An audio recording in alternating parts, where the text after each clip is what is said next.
কিন্তু আমি এটুকু বলতে পারবো যে যারা তোমরা ফিউচার ফাদার অ্যান্ড মাদার বা ফিউচার প্যারেন্টস, তাদের কিন্তু ভীষণভাবে সামনে চলতে হবে। বিশেষ করে আমি মেয়েদের কথা বলছি।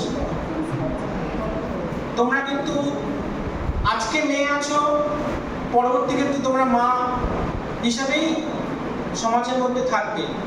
তাহলে তোমরা যে মা হবে বা পরবর্তী ক্ষেত্রে এনভায়রনমেন্টাল কন্ডিশন তোমাকে যে জায়গাটায় নিয়ে যাবে, তুমি কিন্তু চাইবে তোমার একটা সুস্থ সন্তানের জন্ম হোক। তুমি কিন্তু চাইবে অ্যাজ এ ফাদার আমার একটা ভালো ছেলে মেয়ের জন্ম হোক। এখনো প্রচুর শিক্ষিত ফ্যামিলি আছে যে মেয়ে সন্তান হলে মুখটা একটু বেঁকে যায়, আবার মেয়ে সন্তান হয়েছে, ও ঠিক আছে। আর যেই ছেলে সন্তান হলো, এই চল মিষ্টি নিয়ে চলে আয়, কত টাকার মিষ্টি কিনবি, যা পাড়াতে গিয়ে বিলিয়ে দে।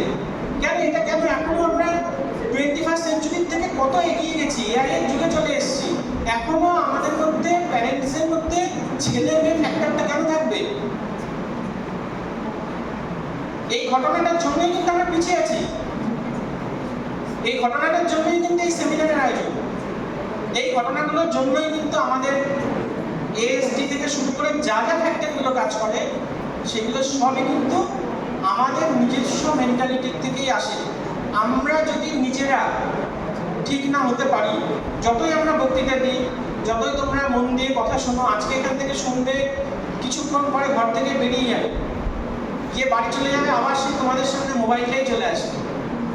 কিন্তু মাথায় রাখবে, পরবর্তী জেনারেশনকে যদি বাঁচাতে হয়, আমাদের হোমো স্যাপিয়েন্সকে, বাট নেক্সট যখন বিটা থেকে আলফা থেকে যখন ডেল্টা জেনারেশন আসবে, তারা যেন ভালো থাকে।